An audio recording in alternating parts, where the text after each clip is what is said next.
नमस्कार, मी अस्मिता. माझ्या रेसिपी चॅनलमध्ये तुमचे खूप स्वागत. आज आपण बघणार आहोत मुगवड्या सांडगेची भाजी. फार चमचमीत आणि झणझणीत अशी ही भाजी बनते आणि चवीला फार छान लागते. इथे मी 2 टेबलस्पून तेल कढईत गरम करत ठेवले आहे. आता आपल्याला अर्धा टीस्पून मोहरी घालून फोडणी करून घ्यायची आहे. मोहरी चांगली तळतळू द्यायची आहे.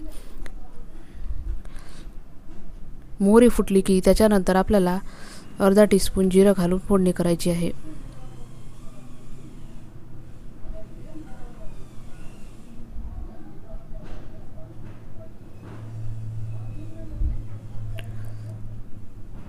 पाव चमचा आपल्याला इथे हिंग घालायचा आहे.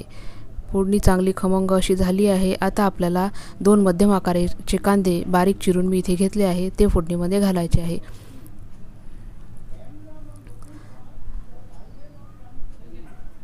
गॅस इथे मी मोठा ठेवला आहे आणि 3 ते 4 मिनिटं कांदा आपल्याला चांगला परतून घ्यायचा आहे. कांदा आपल्याला ट्रान्सपरंट होईपर्यंत हा भाजून घ्यायचा आहे.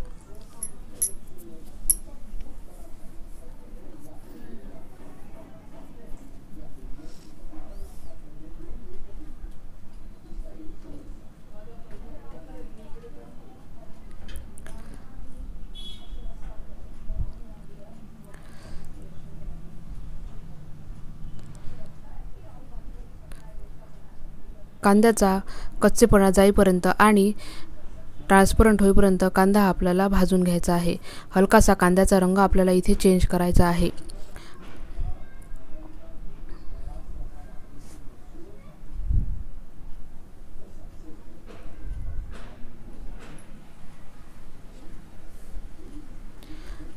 चार ते 5 लोकांना पुरेल इतकी ही आपण भाजी बनवणार आहोत.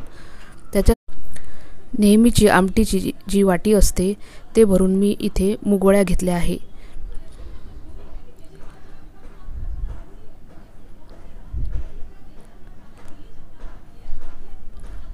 इथे आपल्याला 4 ते 5 लसूण पाकळ्या ठेचून मी इथे वापरले आहे. आलं लसूण मिरची पेस्ट सुद्धा तुम्ही इथे वापरू शकता.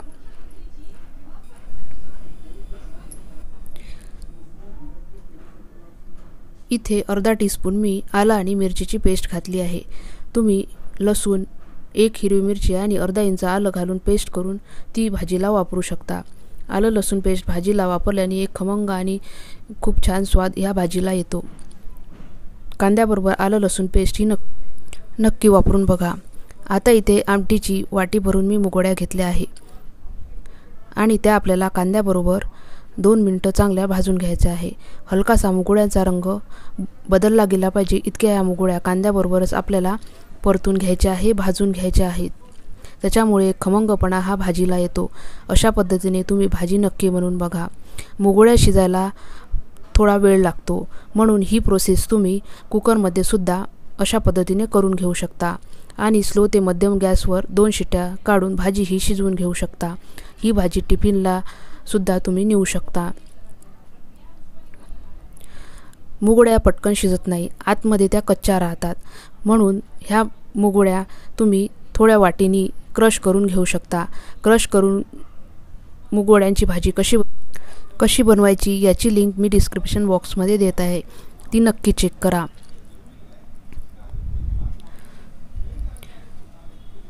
तुम्ही इथे बघू शकता हलका गुलाबीसर रंग हा मुगवड्यांना आला आहे आणि कांदा पर चांगला हलका सोनेरी रंगावर परतून तयार आहे.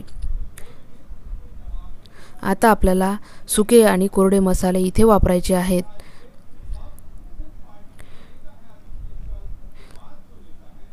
ही भाजी थोडी तिखटच छान वाटते, त्यासाठी मी इथे 4 टीस्पून लाल तिखट वापरले आहे. तुम्ही तुमच्या आवडीप्रमाणे तिखटाचे प्रमाण हे ठरवू शकता. पाव टीस्पून मी इथे हळद वापरली आहे. 2 टीस्पून धनेपूड इथे आपल्याला घालायची आहे.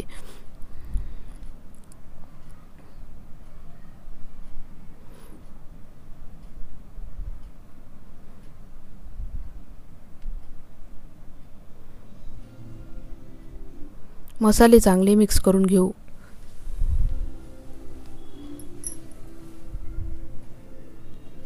आता आपल्याला इथे भाजीला गरम पाणीच वापरायचे आहे. थोडी कोथिंबीर ही फोडणीमध्ये घालून घेऊ. म्हणजे कोथिंबिरीचा हिरवापणा हा राहतो. इथे पाणी भाजीला गरम वापरायचे आहे. 1 वाटी मुगोळ्यांना 5 वाटी पाणी इथे आपल्याला वापरायचे आहे.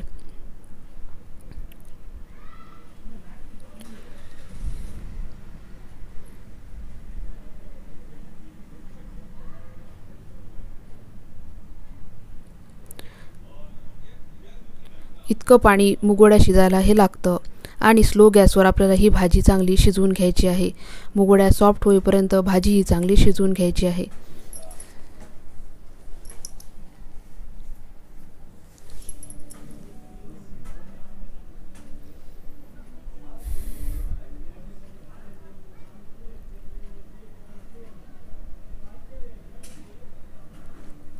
चवीप्रमाणे मीठ घालून घेऊ.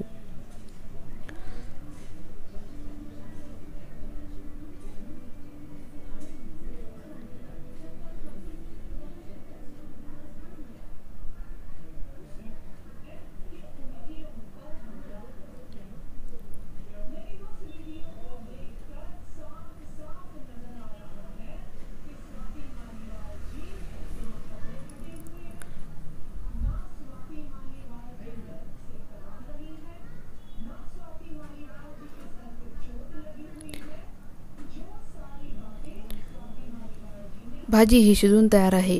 इथे काळा गरम मसाला पण आपल्याला वापरायचा आहे. अर्धा टीस्पून काळा गरम मसाला मी इथे वापरला आहे. तुम्ही तुमच्या ठेवणीतला कुठला पण मसाला भाजीमध्ये घालू शकता. भाजी चांगली मिक्स करून घेऊ आणि सर्व करून घेऊ. फार चमचमीत आणि झणझणीत अशी ही चविष्ट भाजी बनते. नक्की करून बघा. व्हिडिओ आवडल्यास लाईक करा, शेअर करा, सबस्क्राईब करा आणि बेल आयकॉनही प्रेस करा, म्हणजे माझ्या व्हिडिओच्या नोटिफिकेशन तुम्हाला मिळतील. भाजी ही शिजून तयार आहे.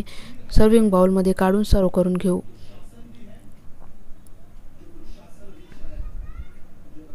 परत भेटू अशाच एका व्हिडिओसह. धन्यवाद.